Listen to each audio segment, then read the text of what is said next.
Hello दोस्तों, स्वागत है आपका आपके पसंदीदा यूट्यूब प्लेटफॉर्म नोट्सबुक आईएएस पे। दोस्तों, एक बहुत ही बड़ी खबर आ रही है कि अभी यूएसए के जो प्रेसिडेंट हैं ट्रम्प, चूंकि वो विवादों में रहना ही चाहते हैं जब से वो प्रेसिडेंट बने हैं तब से, और अभी तक आप देखे होंगे कितने सारे न जाने वक्तव्य, क्योंकि उनका पहले कि एक ही उनका एक पॉलिसी है, अमेरिका फर्स्ट वाला, अमेरिका फर्स्ट वाला।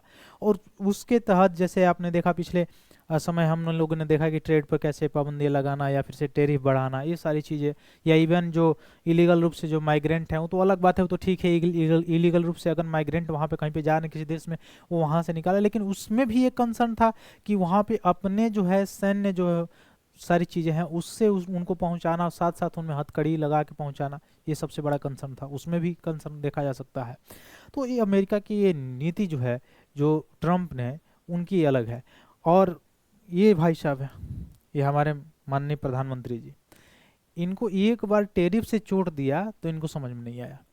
दूसरी बार सीज फायर करा लिए पाकिस्तान और इंडिया के बीच में, सीज फायर करा के और अपना पीठ खुद थपथपाने लगा कि मैंने सीज फायर करा दिया, मैंने सीज फायर करा दिया। पाकिस्तान और भारत को, दोनों को बधाई। तो पता नहीं कौन सी ऐसी प्रेशर थी जिसके कारण ये सारी चीज़ें हुई। खैर वो अलग चीज़ है, लेकिन अभी हाल ही में इनका बयान है कि जो आईफोन कंपनी है, एप्पल की जो आईफोन कंपनी है जो भारत में मैन्युफैक्चरिंग करती है, उसको बंद करने की बात की जाए। अब इनको जलन किससे है? क्योंकि अमेरिका फर्स्ट इनको करना है, तो इनको जलन है जैसे भारत में मेक इन इंडिया जो है प्रोग्राम जो चलाया जा रहा है, मेक इन इंडिया प्रोग्राम के तहत जो है, आत्मनिर्भर भारत के तहत जो है, अपने वहाँ ही सारी चीज़ों का डेवलपमेंट करना, स्किल को बढ़ाना, टेक्नोलॉजी को बढ़ाने के धीरे धीरे पहल, अलग अलग पहल गवर्नमेंट के द्वारा शुरू की गया है, उससे इनको जलन है। तो मेक इन इंडिया से जलन होने के कारण इन्होंने अभी फिलहाल में अभी इन्होंने कहा है कि एप्पल को यह जो है बनाना, आईफोन जो भारत में बनता है वो बंद कर दिया जाए। ठीक है, तो आइए देखते हैं हम लोग क्या क्या चीज़ें हैं, अभी हाल ही का जो न्यूज़ है इस पे क्या प्रतिक्रिया है। तो बंद करो भारत में प्लांट बनाना, इसने बोला है ट्रम्प ने। ठीक है, और ये देखिए सबसे बड़ा मित्र है मोदी जी का, क्या है, मित्र है। मित्र होने के बाद पीछे से क्या कर दिया, छुरा घोंप दिया। लेकिन वही देखिए, अच्छा एक छोटा सा देश है, बहुत ही छोटा सा देश, आपने सभी देखा होगा सोशल मीडिया पे। इवन मैं सोशल मीडिया के बात पे ही केवल बिलीव करने की बात नहीं कर रहा हूँ, लेकिन रियलिटी है। छोटा सा एक देश है, उसके पास कुछ नहीं है, उसको ये पता है कि वो एक दिन में युद्ध को हार सकता है, 2 दिन में युद्ध को हार सकता है, यूक्रेन जो रसिया से लड़ रहा है। लेकिन उसके बावजूद भी वह जब प्रेसिडेंट से मिला, वहाँ पे जो सारी चीज़ें चल रही थी, देखा आपने कि कैसे उसने आवाज़ उठाई। ठीक है, वो अलग बात है, बात में माना कि नहीं माना, किसके साथ चलते कर रहा था कि नहीं, लेकिन बोला तो भाई। किसी भी नेशन के लिए पहले नेशन फर्स्ट होना चाहिए। अब पता नहीं भारत में क्या ऐसे चीज़ें, पहले फॉरेन पॉलिसी तो ठीक ठाक है, इतना विदेश यात्रा भी की, फिर भी पता नहीं क्या है।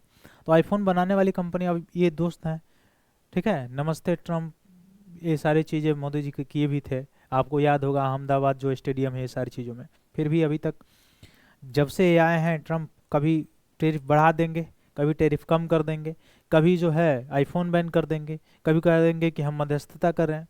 तो अलग अलग वक्तव्यों से, या अलग अलग जो है या मेक्सिको की खाड़ी को हम अमेरिका की खाड़ी बना देंगे, कनाडा को हम अमेरिका में मिला लेंगे, या आइसलैंड ग्रीनलैंड को हम अमेरिका में मिला लेंगे। ये अलग अलग जो डायलॉग है, इससे ये फेमस ही फेमस है। ठीक है, तो ये सारी चीज़ें। तो आईफोन देखिए, हम लोग देखते हैं आईफोन बनाने वाली कंपनी जो एप्पल है, भारत में बड़े पैमाने पर प्रोडक्शन करना चाहती थी। वो चीन से प्रोडक्शन लाइन को भारत शिफ्ट कर रही थी, लेकिन अमेरिका के राष्ट्रपति डोनाल्ड ट्रंप ने यह चीज़ उनको पसंद नहीं आया। ठीक है, तो उन्होंने कंपनी को भारत में अपना प्लांट बंद करने को आदेश दे दिया। ठीक है, देख लीजिए। तो अमेरिका के राष्ट्रपति डोनाल्ड ट्रंप ने एप्पल इन टीम कुक को भारत में प्लांट बनाना बंद करने को कहा, और आईफोन बनाने वाली कंपनी भारत में बड़े पैमाने पर उत्पादन करना चाहती थी, लेकिन ट्रंप ने कंपनी को चीन से, अभी आपने कुछ समय पहले देखा स्टारलिंक के बारे में, हमारी भारतीय कंपनियां भी इतना उत्सुक हैं कि हम स्टारलिंक पर डिपेंडेबल हो जाएं। ये नहीं कि हम कोई ऐसा अल्टरनेटिव खोजें, ये नहीं कि ऐसा कोई टेक्नोलॉजी में हम इन्वेस्ट करें, पीपीपी के माध्यम से, गवर्नमेंट से ही उसका सहयोग लेके, गवर्नमेंट भी उसका इंसेटिव करे, आगे आए, साथ साथ प्राइवेट कंपनियां भी आए, उस इंसेटिव को लेके हम उसके मुकाबले, उसके तहत, उसके तरह हम भी बनाए, ऐसा नहीं, बल्कि जो बना है उसी पर डिपेंडेबल है। फिर क्या मोनोपोली जो है वो क्या होगा, क्रिएट होगा, एकाधिकार होगा क्रिएट। जैसे एकाधिकार क्रिएट होगा, उपभोक्ता का पूरा का पूरा क्या हो जाता है, लॉस होता है। तो ये सारी चीज़ें हैं। तो चीन से बाहर उत्पादन बढ़ाने की योजना बना रही थी, लेकिन इसने क्या कहा, बैन कर दिया कि नहीं, आप भारत में उत्पादन नहीं कीजिए। ठीक है। अब ट्रंप ने कतर यात्रा में एप्पल के सीईओ टिम कुक से इस बारे में बात की। उन्होंने कहा कि कल टिम कुक के साथ मेरी थोड़ी समस्या हुई।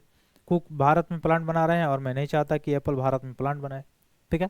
तो ट्रंप ने दावा भी किया कि इस बातचीत के बाद एप्पल अब अमेरिका में अपना उत्पादन बढ़ाएगा। ट्रंप ने साफ कहा कि हमें भारत में उनके प्लांट बनाने में कोई दिलचस्पी नहीं है, भारत अपना ख्याल रख सकता है, खुद ख्याल रखे। तो ये सारी चीज़ें, ठीक। तो वही चीज़ है, अमेरिका फर्स्ट वाली सारी चीज़ें नीति है। टाटा ग्रुप की इलेक्ट्रॉनिक्स बनाने वाली कंपनी भी एप्पल की तरह एक बड़ी सप्लायर है। तो टाटा ने विस्ट्रॉन कॉर्प का लोकल बिजनेस खरीद लिया और भारत में पेगाट्रॉन कॉर्प के कामकाज को भी संभाल रही है। इससे पहले खबर आई थी कि टाटा और फॉक्सकॉन जो दक्षिण भारत में वो क्या कर रहे हैं, नया प्लांट बना रहे हैं और उत्पादन क्षमता बढ़ाने का काम कर रहे हैं। अच्छा, उत्पादन क्षमता बढ़ाने से होता क्या है, देश का प्रोडक्शन जब बढ़ेगा तो जीडीपी बढ़ेगी, वो सारी चीज़ें हैं। तो एप्पल ने मार्च तक पिछले 12 महीनों में भारत का $22 बिलियन आईफोन बनाया है, जिसमें पिछले साल में अगर आप देखेंगे तो इस साल लगभग 60% उत्पादन बढ़ा हुआ था। देखिए, रास नहीं आई इनको। तो ये सारी चीज़ें हैं, इंटरनेशनल लेवल पर जो है अस्थिरता दिन प्रतिदिन बढ़ती जा रही है, चाहे वो युद्ध के कारण बढ़ रहा हो, चाहे वो शीत युद्ध कह सकते हैं या फिर से ट्रेड वार भी कह सकते हैं एक तरह से। तो कहीं ना कहीं अस्थायित्व जो है वो बढ़ रहा है, धीरे धीरे बढ़ता ही चला जा रहा है, कन्फ्लिक्ट वो बढ़ता ही चला जा रहा है। तो अभी विश्व के बहुत सारे लगभग 36 से 40 ऐसे कंट्री है जहाँ कन्फ्लिक्ट ही है, किसी न किसी माध्यम, चाहे युद्ध के माध्यम से हो चाहे किसी के माध्यम से हो। तो अस्थिरता बढ़ती चली जा रही है। पर्यावरण पे अगर लिंक करना चाहें तो इसे लिंक कर सकते हैं, सारी चीज़ें। फिर मिलते हैं हम लोग अपने अगली क्लास में, तब तक के लिए बहुत बहुत धन्यवाद दोस्तों, जय हिंद।